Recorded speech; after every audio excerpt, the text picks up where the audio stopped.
Assalamualaikum warahmatullahi wabarakatuh. Halo, apa kabar semuanya? Bertemu lagi dengan Ibu di pembelajaran bahasa Sunda. Hari ini kita akan belajar bahasa Sunda, mengenal anggota keluarga dalam bahasa Sunda. Tujuan dari pembelajaran kita hari ini adalah 1. Siswa dapat mengenal tentang keluarga secara lisan dan tulis melalui gambar atau foto keluarga. 2. Mengenal dan memahami bagan silsilah keluarga. 3. Siswa dapat memperkenalkan anggota keluarga berdasarkan foto keluarga atau gambar. Untuk translate ke dalam bahasa Indonesia, silahkan lihat di kolom deskripsi ya.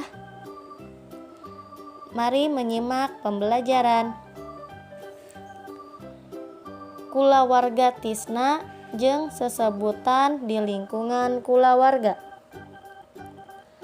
Tisna teh budak panengah, bogaeun lanceuk jeung adi. Ratna ngaran lanceuk Tisna. Adi Tisna ngaranna Jayadi. Tisna jeung Jayadi ka Ratna teh nyebutna cece atawa teteh. Ari Jayadi ka Tisna nyebutna aa atawa akang.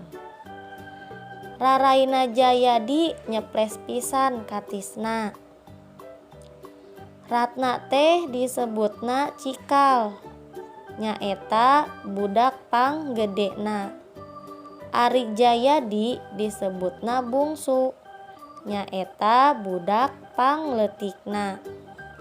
Tisna sadudulur layet alakur, lanceuk kudu ngelehan ka adi. Daek ngaping bari jadi conto, jeung ulah sok nyerikeun adi. Adi ulah ngalawan ka lanceuk, kudu sopan entong bedegong. Tah kumaha ari ka indung bapa?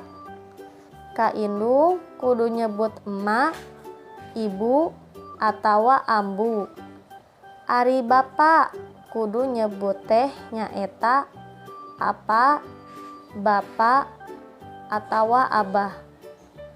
Saluhureun indung jeung bapa aya nini jeung aki. Ka nini nyebut enin atawa eyang. Ari ka aki nyebut engki atawa eyang. Nini jeung aki teh kolotna indung atawa bapa urang. Anu paling penting kudu nurut ka indung jeung ka bapa. Sakur nasehatna wajib diturut. Ulah mungpang kana piwarang. Komo mun wani nyentak mah, sangkan salamet dunia akhirat. Aya deui nu disebut emang jeung bibi. Eta teh adina indung atawa bapa urang. Emang sesebutan keur ka lalaki. Ari bibi sesebutan keur ka awewe. Lanceukna indung atawa bapa urang disebutna uwa.